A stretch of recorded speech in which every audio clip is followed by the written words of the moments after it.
Jangan lupa like, komen, dan subscribe channel YouTube TVRI Bengkulu, serta nyalakan lonceng notifikasinya.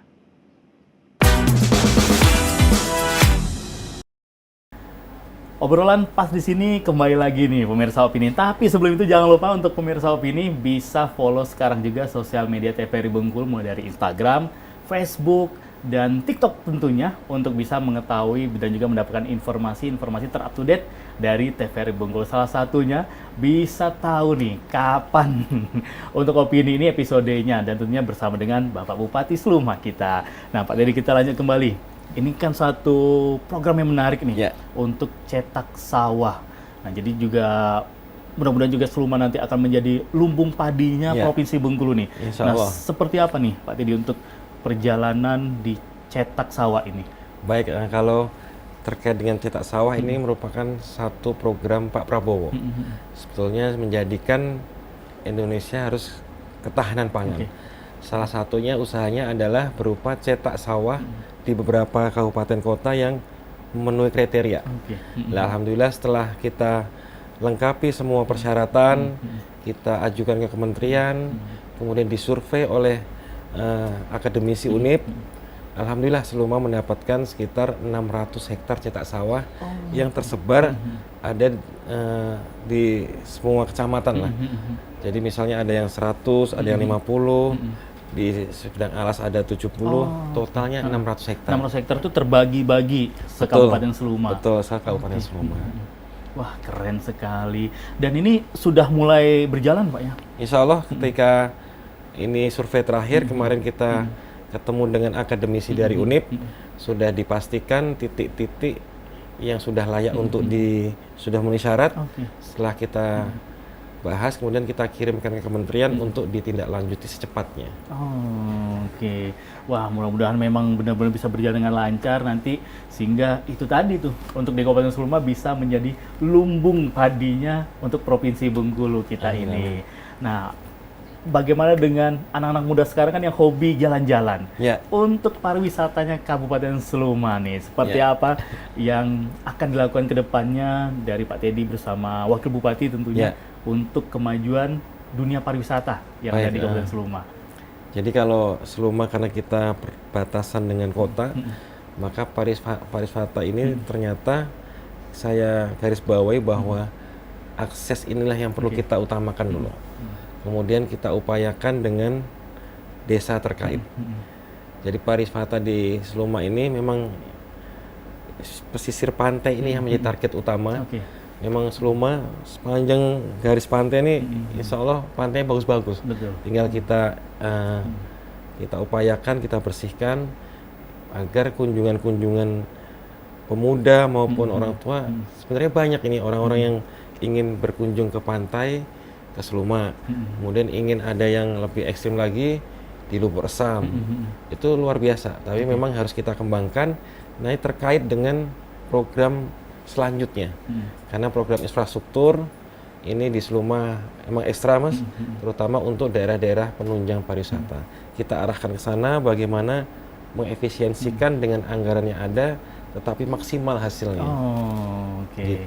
Jadi langsung memang benar-benar langsung cari kesasarannya, Betul. biar jangan sampai anggaran ini akan akhirnya nanti wah harusnya di sini nih, harusnya di sini. Jadi jangan sampai ada yang mubazir nih. Jadi langsung ke sasarannya.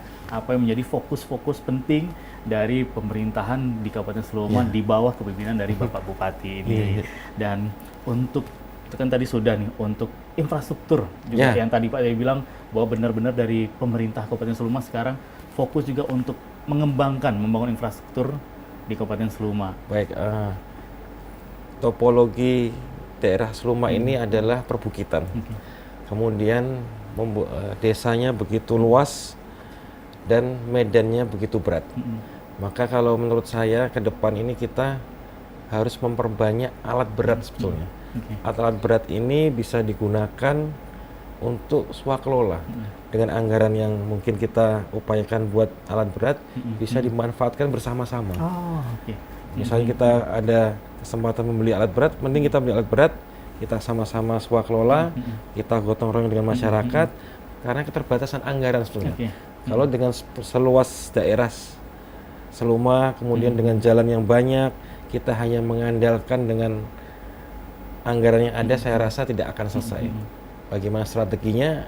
Ya kita beli alat yang banyak, kita gerakkan semua yang ada, kita punya sumber daya batu yang banyak. Oke, betul. Kita punya masyarakat yang ingin sama-sama mengembangkan daerah. Memang saya lihat kendalanya mungkin alat lah. Kalau alat ada, sumber daya ada, keinginan masyarakat untuk membantu pembangunan desanya juga ada, insya Allah yang mungkin capaiannya hari ini 5, dengan metode seperti itu mungkin bisa 7 atau 8. Oke, jadi mengajak semua lapisan masyarakat gitu. Ya. Siapapun itu yang ingin bersama-sama untuk membangun Kabupaten Seluma, semuanya dirangkul nih. Betul. Oke, sehingga nanti bisa tercapai. Jadi jangan hanya bertumpu pada Ya. menanti anggaran, Nanti anggaran, nanti nggak selesai Mas. Betul. Karena Seluma ini udah 22 tahun Mas. Alhamdulillah kemarin tanggal 23 bulan lalu, Seluma ini berusia 22 tahun.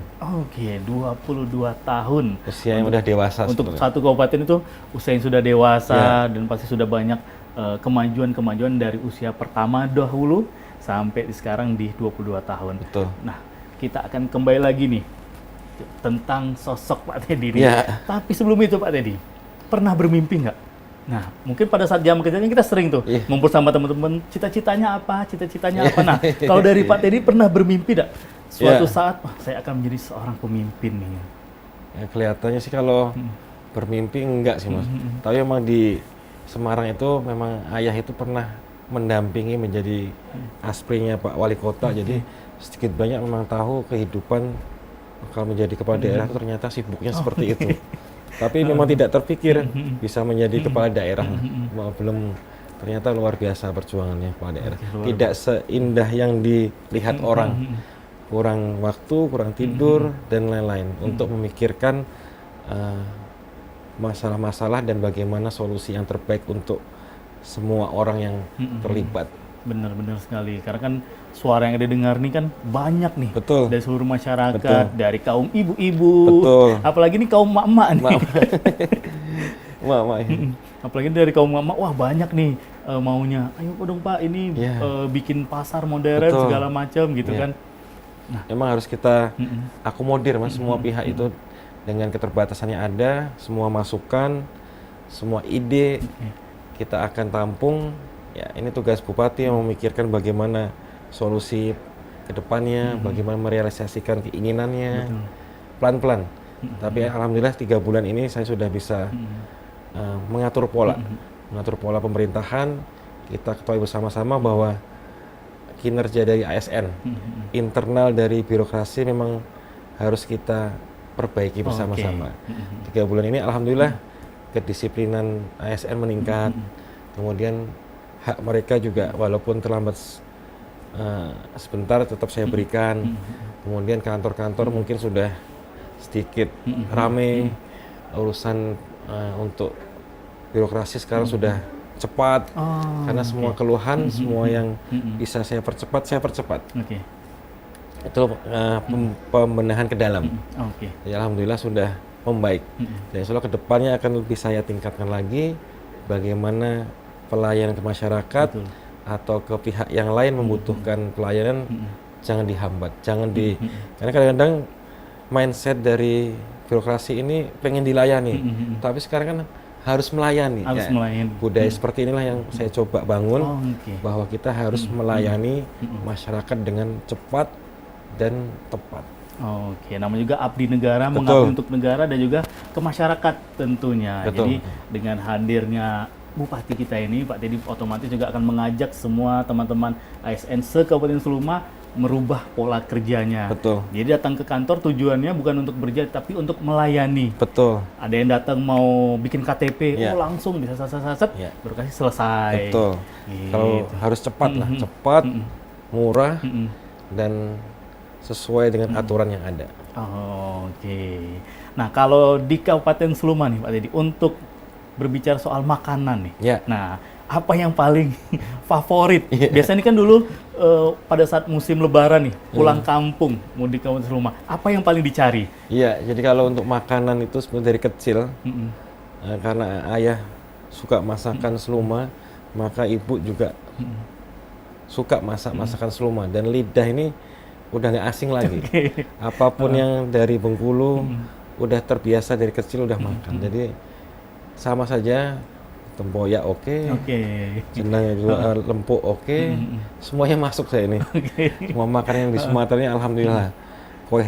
Kue tat oke, semua masuk semua. Karena memang sudah terbiasa dari kecil merasakan masakan dari Bengkulu. Ketemu gulai-gulai santan Ya, semua sudah ini. biasa semua ini.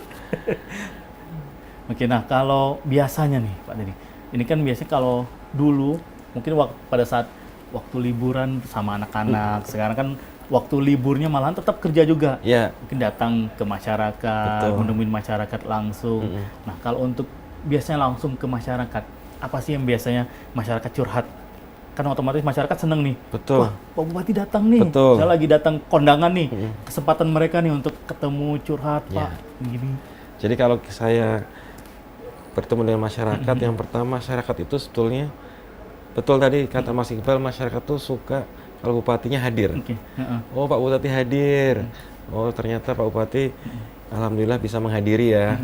Nah, kemudian Pak Bupati keluhannya jalan. Ternyata masyarakat ini selalu mengeluhkan infrastruktur. Kalau itu udah umum pasti jalan. Kemudian mungkin keluhannya pelayanan. Pak Bupati pelayanan di BPJS-nya saya mati, saya sakit. Ya itulah yang keluhan masyarakat yang kita tidak lanjuti. Yang utama adalah infrastruktur. Itu keluhan di mana-mana. Hampir beberapa survei yang ada, yang pertama adalah infrastruktur. Maka saya kembalikan lagi, bagaimana mempercepatnya, ya harus gotong royong. Benar. Gitu.